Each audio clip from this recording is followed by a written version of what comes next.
This video, we're going to explore long tones. In particular, these ones known as Remington Long Tones, which are named after the last name of a famous trombone player, Remington.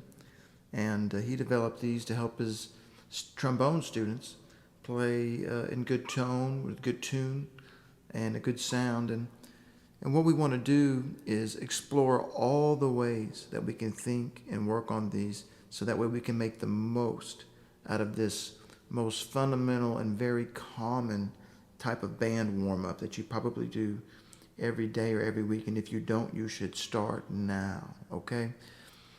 So this first example is out of an F, and we've talked about the F already in the last video when we talked about setting up the tone.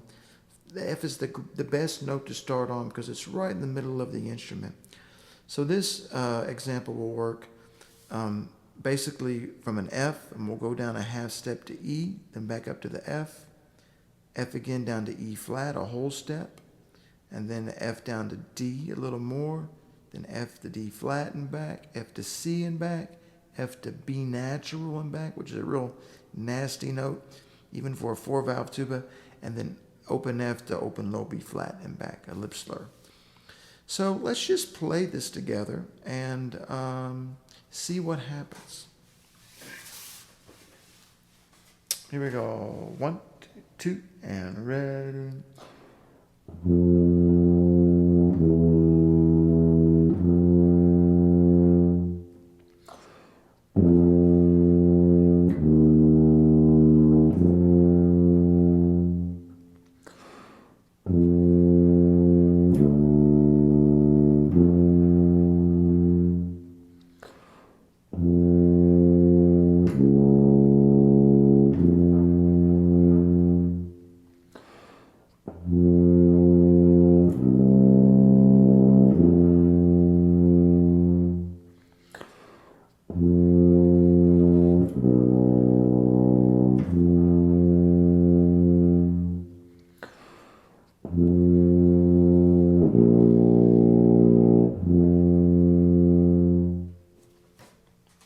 So like in the last video, I think it's very important to think about the beginning and the middle and the end of every note or sound that we make. We want that instantaneous start, that smooth, nothing is cracked or broken at the beginning of the sound. Then we want to push the valve down right on time on that beat 3 to engage that next note. Now when you push a valve down for a slur, be quick. Just because the sound is smooth doesn't mean that the motion of the valve has to be slow and smooth too. No. You want to move very quickly on the valves. You almost want to hear them pop. That way that you know it's like instantaneous. That way the note goes straight down to the other note. And the same when you come back up. Lift that valve up and let the spring push it back up into place. And then also make sure that the end of the sound is very smooth and kind of fades out so you know it's controlled and the end of the note is open and resonant. So that's the first thing that we can think about while we work on these is the beginning and the end and the stuff in the middle, and also thinking about every note being very steady and having that smooth ending and with those quick vowels.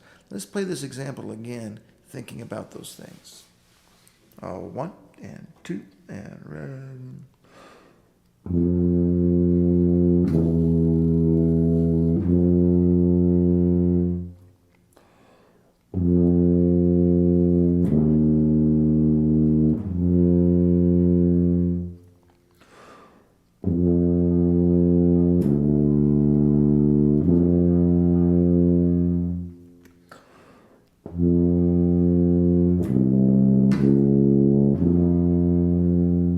Wrong note.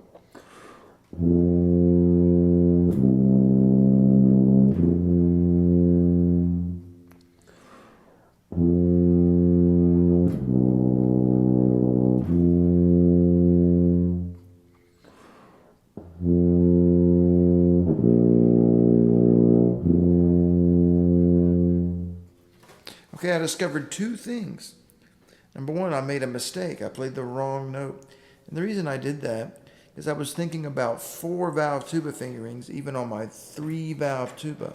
So if you've got a 4-valve tuba, your 1 and 3 can be your 4th valve by itself, and then all 3 can be the 2 and the 4th valve. So you'll want to use those on the C, the 4th valve, and the B, 2 and 4 respectively, if you have the 4-valve tuba. Now, if you're like me and you've got a 3-valve tuba, what you're going to really do is listen, especially as you get lower and lower and lower. And so that's the next thing we're going to look at after I talk about another issue that I had. There was a note in there, maybe it was going F to D and back, to where the sound kind of like petered out, just kind of like it stopped when I changed the notes, and it wasn't as connected as I wanted that. The trick to doing that is always remember this: constant wind equals constant buzz equals constant sound.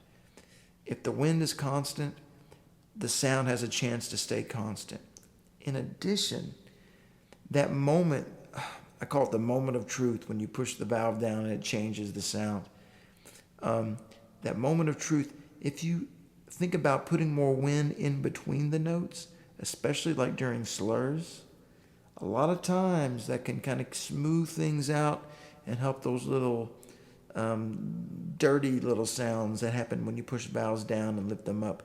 It can kind of help them just go away, just using more wind in between the notes. So let's play that again one more time. We'll get all the right notes, and think about the wind in between the notes as well, that constant wind, constant buzz, constant sound concept. Here we go. 1, 2, 3, ready.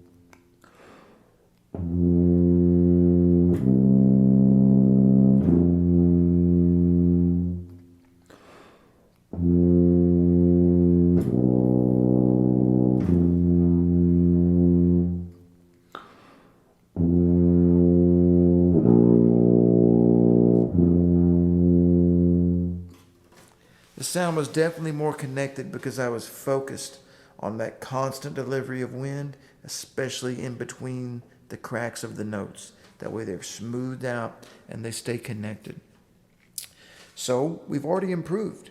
We've got good fingers, we're playing the right notes, we're thinking about the tone at the beginning, the middle, and the end of every figure, and we're thinking about using constant wind to get that beautiful, just flowing sound all the time, and the wind in between the notes maybe even as like a little afterburner idea to really remind us to do that. Gives us something to do as opposed just to like assuming that the wind's going because we hear sound right now. But what happens is when the sound stops, right now is too late. So you have to encourage things sometimes before they happen, before mistakes happen. You have to find solutions and constantly remind yourself to do those things. So those things get kind of built in the habit part of the playing. Okay, so the next thing that we need to do is do everything that we've already done, but we want to pull up a tuner. And this time, every note, we're going to have a little bit of time to look at the tuner and sort of adjust. So when we get to the F, we want it to be straight up and down. And when we get to the, the other stuff, we want it to be, straight up and down as well. Now, what you're going to notice, though, is as you push down more and more vowels and get further away from the F, the tendency is going to want it for those notes to be sharper and sharper, all the way down to my 1, 2, 3 B natural, or your 2, 4 B natural. That's like the worst note on a tuba to get in tune. It's just always sharp. It's long, and the tone always sounds a little shrill. So let's try that. I'm going to get out my tuner so you can see. Just my old tonal energy tuner on my phone. And we'll do this again.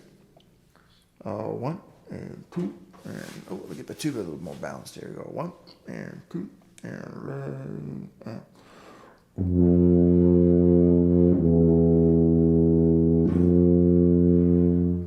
So notice I'm playing already a little high. So I'm going to go ahead and pull out just a little bit. Try again. 1, 2, 3.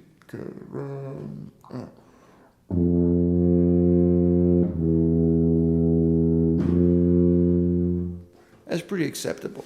Let's do the next one. Goes to E flat. 1, 2, and ready.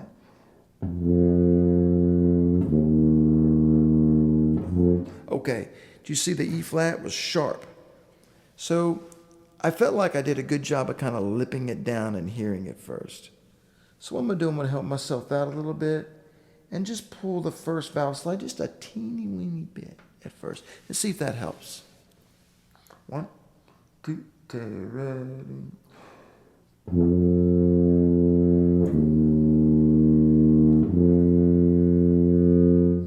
I'll take that. Let's go down to D now from the F. 1, 2, and ready.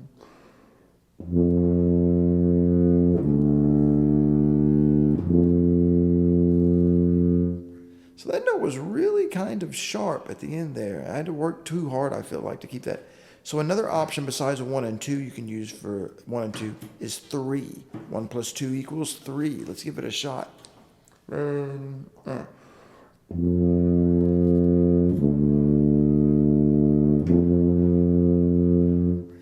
Sounded a lot better to me. So you'll have to do that for yourself. If you find that 1 and 2 is just crazy sharp on your tuba, try the third valve. If it's a little closer, maybe still a little sharp, you can pull that third valve slide. Notice I had to pull mine a little bit. It's out like, this one right here. It's out, I don't know, like an inch or so. And that's typically kind of where it stays, and you'll want to gain awareness of these positions of your slides as you tune and do this exercise every day. Let's go on to D flat. 1, 2, 3.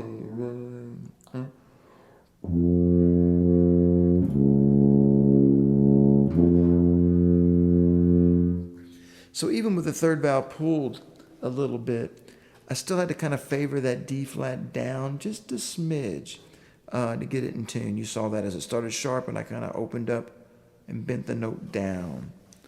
Let's go to C and see what happens. 1, 2, 3.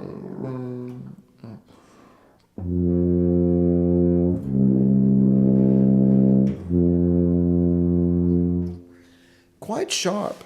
So I think what I might try to do is pull the second valve out, or the third valve out a little bit more to help my case a little bit. I don't want to pull first valve out anymore because the E flat was pretty good and I don't want that note to get flat. Let's try the C and then check the D again to make sure it's not too low. Ready? C.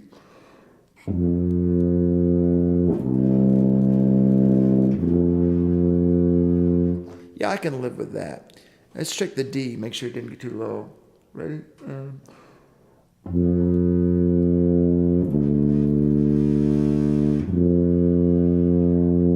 Yeah, no problem. It seems I can still lip that guy around enough to get it right in tune, and I help myself a little bit on the C. It's easier to lip things down on the tuba, but once you get to a certain point, you kind of lose the tone. So that's where pulling these valve slides can really help. The more you manipulate at the lips, the more kind of zing that you lose off the tone. It gets kind of soggy. So you want to help yourself as much as you can and play around to see how much flexibility you have on every note. Let's see if we can get this low B in tune with a 3-valve tuba. Here we go. 1, 2, 3.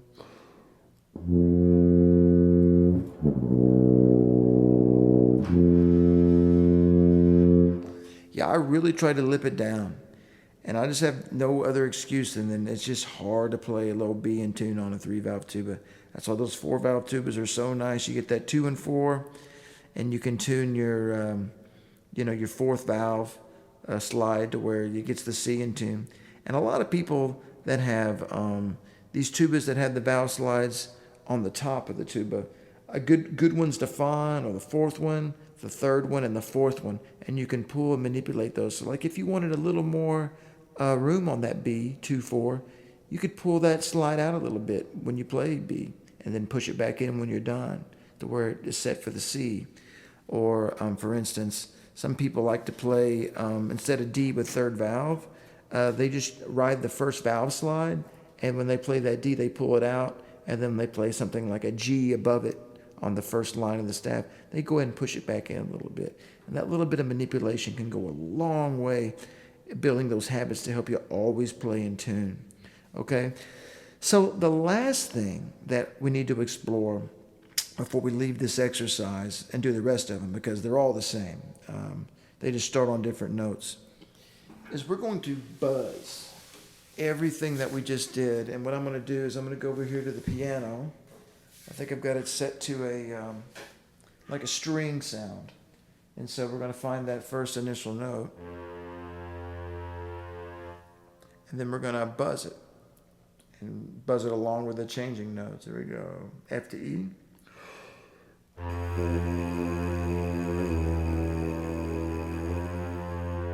Takes a lot more air to buzz too. Next one, the E flat. 3 and.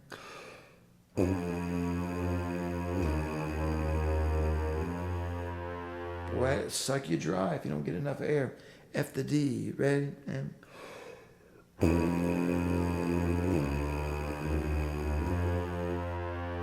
Ooh, it takes a lot of wind.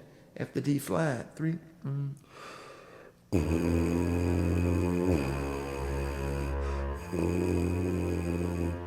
Had to kind of cheat there and take a little cheater breath in between. All right, then F to C. 3.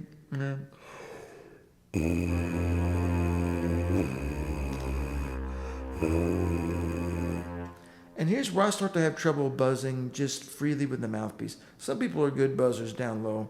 What I have to do when I get down to like the F to the B, I have to get my finger and get myself some resistance.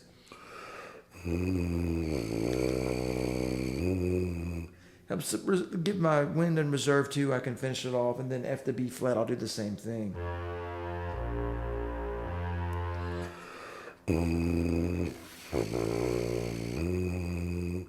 And this really is just for your ear.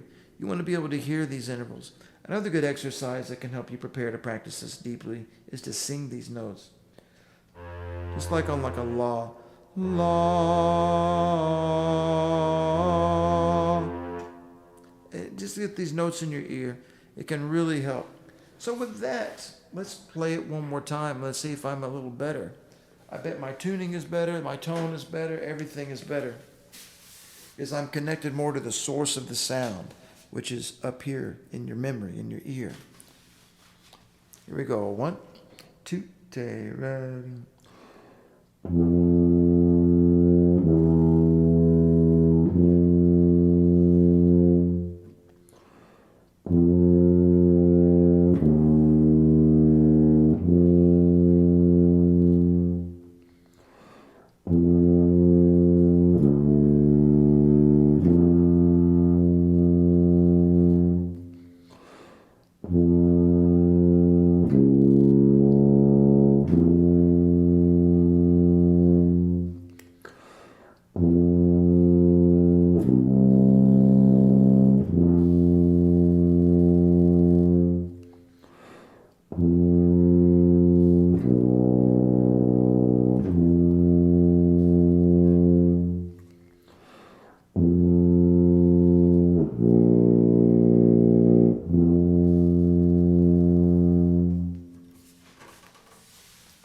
So always remember to work with a tuner as well on these exercises.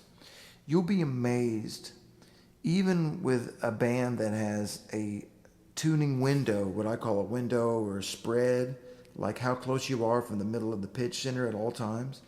Even bands that have like a 15 or 16% differential on a note can sound quite good if they're balanced all the time. I mean, of course, the tighter you get with the tuning, the better and better it sounds, you know. I mean, you'll hear people that can tune chords and bands that can tune moments of notes and unisons within just a few cents, and they really sound in big numbers, 60 people or even 40 or more people. When you're tuning that tightly, it's really hard to hear any discrepancy, you know, and that's everybody focused in, set up, ready to go, and just really getting the pitch in their ear before they play every note. That kind of level performance you're going to only find in professional settings like orchestras or professional wind bands or first and championship section like brass bands and things like that. You're going to hear those kinds of sounds. And you want to make it a goal to listen to those kinds of sounds every day. So let's look at the next exercise. This one is the same one that we did, but it goes in reverse. So we'll start from the low B flat, go up a half step at a time, and get all of the notes.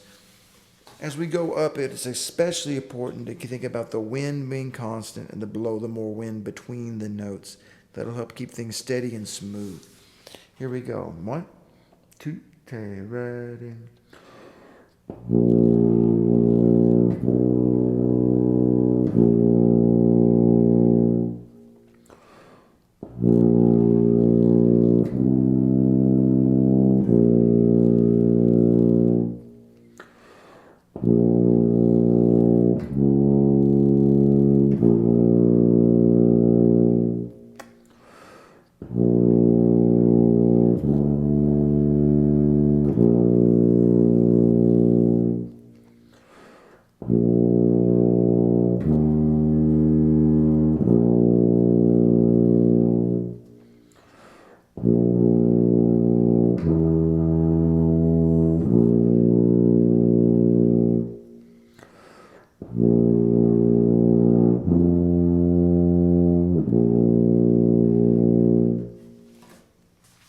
So I'll tell you the first thing, even though I played the same, handful of notes, the tendencies were different when I was going up than I was starting on the F and going down.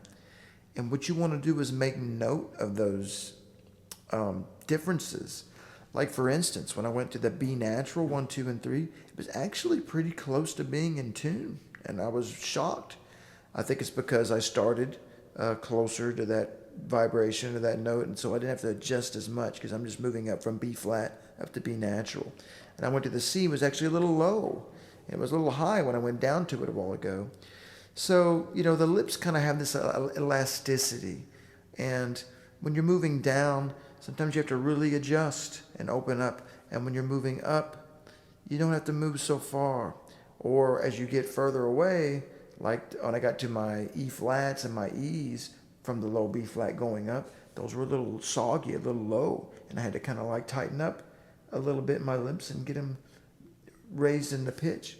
So those are things that you want to make note of, and as you practice those things every day in these long tones, you'll get better and better at anticipating what those tuning tendencies will be. And over just a period of 3 weeks with daily practice, you'll notice that you'll be way more in tune and way more prepared to deal with those challenges.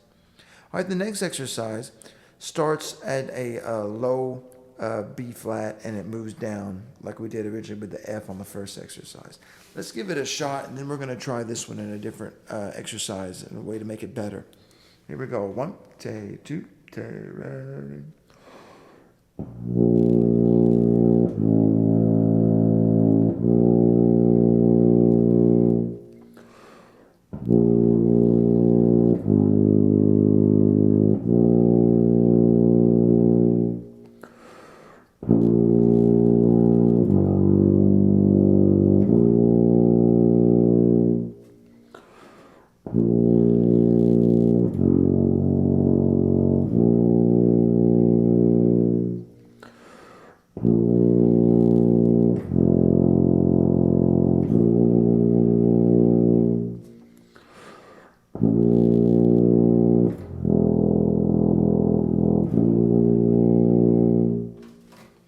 So immediately for me, the biggest consideration was just managing my wind.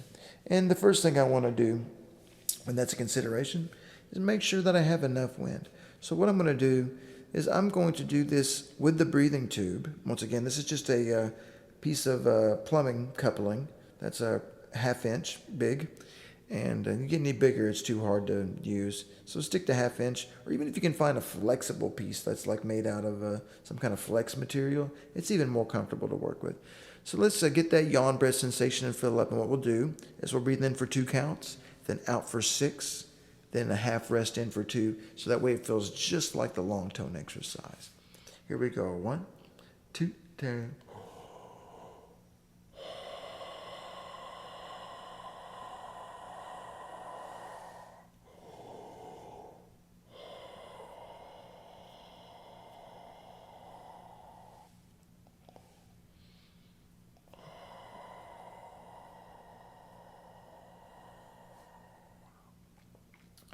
And we could keep doing that until we did all 6 of those. That would be ideal. But let's just see you doing it a few times, how much that helps. Here it is again. 1, 2, 3.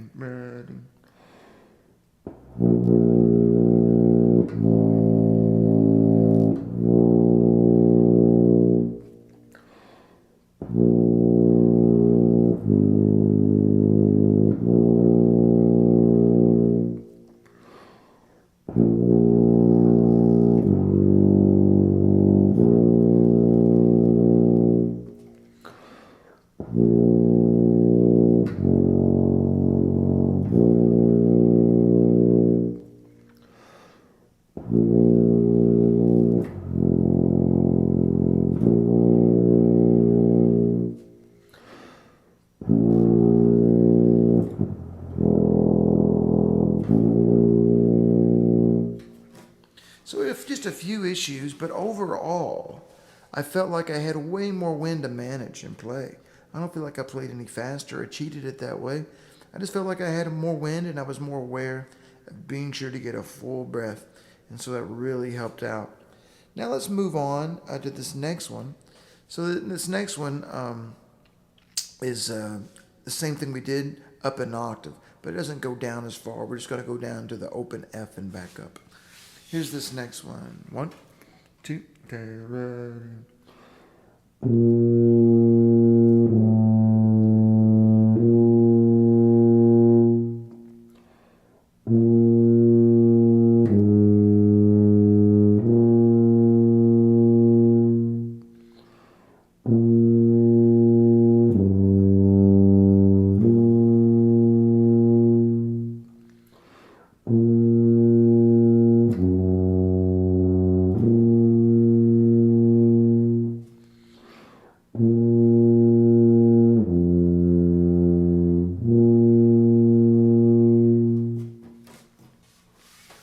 So that one worked out really good for me. It's good to notice too that on the G, instead of 1 and 2, I use 3, because even on that partial of this instrument, the B flat and the second line, that G is still a little sharp on this horn. Every tuba is different, and that's why you have to be careful and do all of these exercises and really find out what notes are sharp. Are they sharp when you go down, when you're going up to them?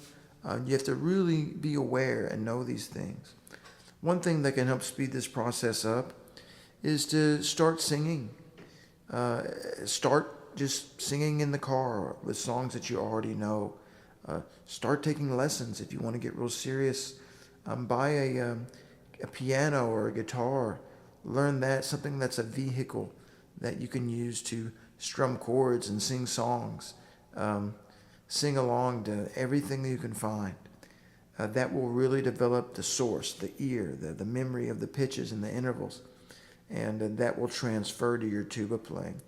I'll tell you a quick aside story. There was a period in my life, I think about 2009 or 10, till about 2016 or 17, to where I didn't play tuba very often at all. By that I mean I might have given, 3 or 4 months worth of lessons once a week and play tuba maybe once a week. And I lost a lot of chops in terms of like my technique and my fingers. But I'll tell you what was funny. I'd done a lot of singing over that period of time. And I started to notice all of these tuning tendencies in my ear that I had never noticed before. Like when I was in high school, I bet I played tuba 2-3 hours someday or more. And I never noticed those things because I wasn't connected to the source of those problems, which is the pitch. But once I started to sing and record music and be super hyper aware of the element of pitch, those things started to be recognized by my ear at an alarming kind of rate. And I was like, oh my goodness, I can't believe how out of tune this note is. And I would want to go fix those problems as quick as I could. So that's the best thing I can tell you. Learning to deal with pitch is one of those long-term things, but you've got to get serious about it quickly, and you've got to start now, which means singing, playing with a keyboard that's always in tune or a guitar that you can tune up, and learning songs and singing all the time will really help you. Learn to sing your music. Even if you're just plunking out a note at a time on the piano, sing note to note, pitch to pitch. You know, if it's a line that has a phrase that has 15, 16 notes in there or something, sing the first one. Then see if you can get 2, then 3 with the piano, 4. And then as I get more in your ear in a few days, see if you can step away from the piano and then check yourself on like the last note to make sure it's in tune. Exercises like that really test your memory for pitch can really help you out, especially as a tuba player. Pitch and tone are like number one considerations, followed immediately by articulation and style and things like that. But pitch and tone can make you a valuable asset to any band as a tuba player. Let's look at this next exercise. It's kind of like the same one, but this time we're going up. Here we go. 1, 2, 3.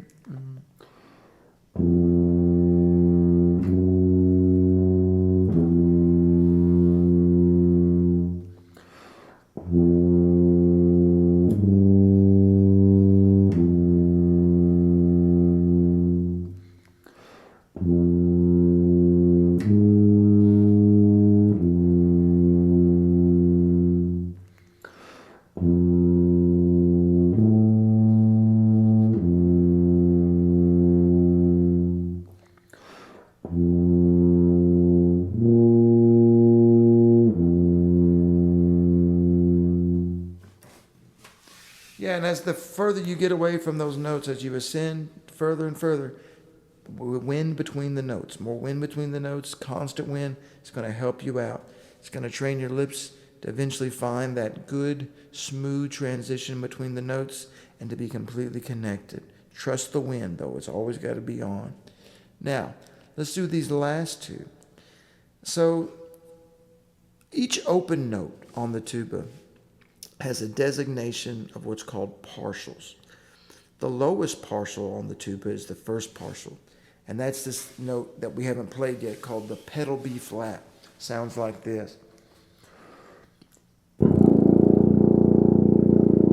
So that note is just real flappy, wide open.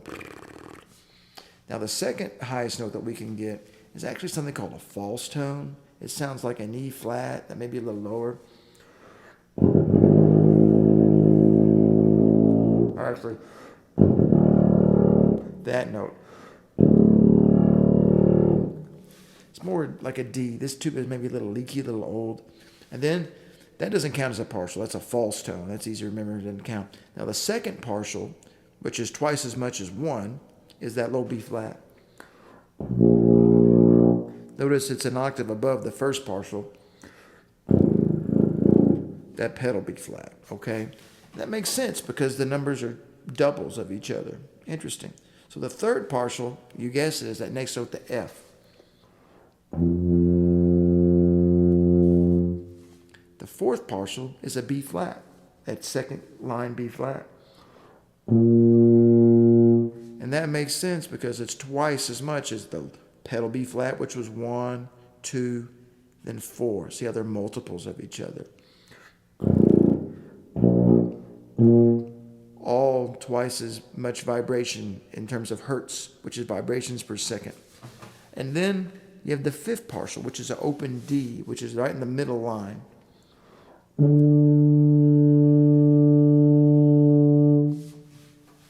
And then the third partial would be a F above that. Notice 3 is times 2 is 6, so F is the third partial and F is the sixth partial. Then the note above that, it doesn't get used, but you have to know it's there. It's called the seventh partial. It's like an A flat that's a little flat. Kind of an unusable thing. And then you get to the high B flat, the eighth partial, which is great. Makes sense because 1, 2, 4, 8.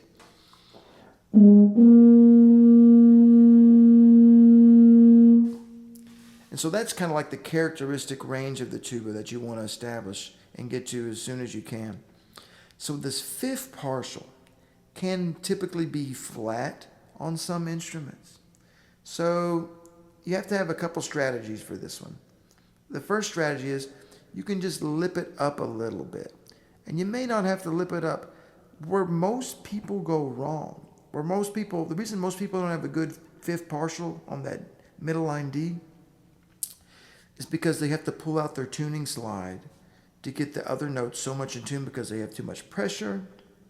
They don't have enough space between their teeth, not enough openness in their throat, and the pitch is just not pulled down good enough to produce a dark enough tone to give you any flexibility at all on that D. So that is typical. So if you're playing a D and you notice that your slide is already pulled way out and that D is flat, you may look at going back and doing the previous exercises and see if we can pull that pitch down with just our chops first before we try this long tone with the D. If you've got a good tone and it's still flat, some horns, the fifth partial is just ridiculously flat, you may consider using alternate fingerings from the sixth partial from some of those notes. So D instead of open would be 1 and 2. You could see D flat with 2 and 3. C could be 1 and 3, and even B natural could be all 3. And you may consider using those fingerings when you work on these. Let's try these and see where I'm at with them. 1, 2, and right.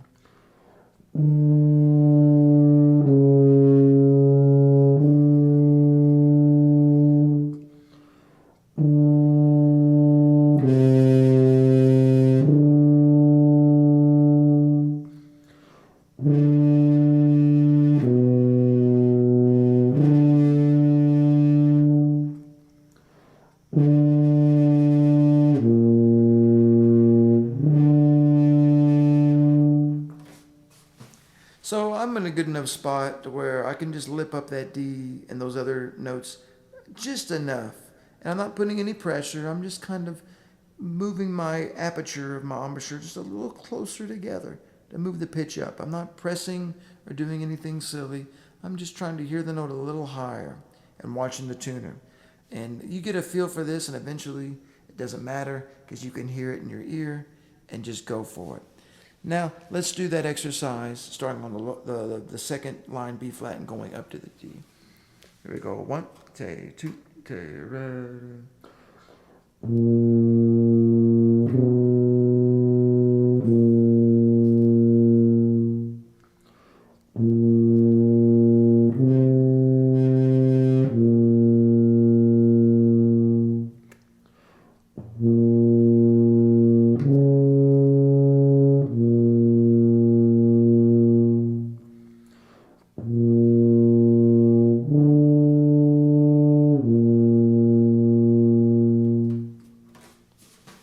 Yeah, it was pretty good. I'm able to control the pitch a little better on these higher notes in general.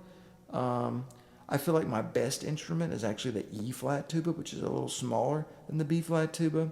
It's kind of my primary instrument, really, but it just means I need to work more on my lower range, keeping steady, good pitch intonation, which probably means I need to work on my wind because it takes more wind to play low notes. So, all in all, these long tones need to be practiced every day, along with your tone developmental exercises. Number one, just to keep account, just an honest account of every note. The most missed notes in brass playing are like A natural when it needs to be A flat or vice versa, E when it needs to be E flat or vice versa. People missing notes that are a half step off. And if you practice an exercise that focuses on moving through every note one more half step at a time, you're going to have a really good mental inventory of all those notes all the time, which is really good. That way you don't take anything for granted. You're always looking at every note like it could be a B natural and not just a B flat, or you know what I mean. You don't want to miss notes. So these exercises will keep you honest, number one. Number two, in addition to just being a good note inventory, reminding you of these fingerings of some of these accidentals, it's good to get this exercise in your ear. It's good to practice this exercise on a keyboard and sing along. It'll help develop your intervallic, relationships in training them in your ear. The intervals between notes are just the distance between one note and the next. And trying to master that and get those in your ear is critical early on. And then even practicing it with the mouthpiece, buzzing along, singing along, getting those things in your ear will make those things really translate and help you solve these issues on the tuba once you get the mouthpiece back in the tuba. And lastly, these exercises are just really good to work on your tone. That F is going to be a really good note on a tuba. It'll be the best note on a B flat tuba for a long time for a lot of you. And I just want you to believe, you have to believe that every note besides the F can sound just as good as that F. And once that is your goal, and you start to accomplish that goal and move a little closer to that every day, with some of these longer notes like B natural or C in the staff can be really unsteady and volatile sometimes to start. But once all those notes can be just as round and beautiful as that F, then you're on your way to having an amazing tuba sound. So long tones every day. Think about it in all these different complex ways that you can think about it and really work on them deeply, and you'll get better, I promise.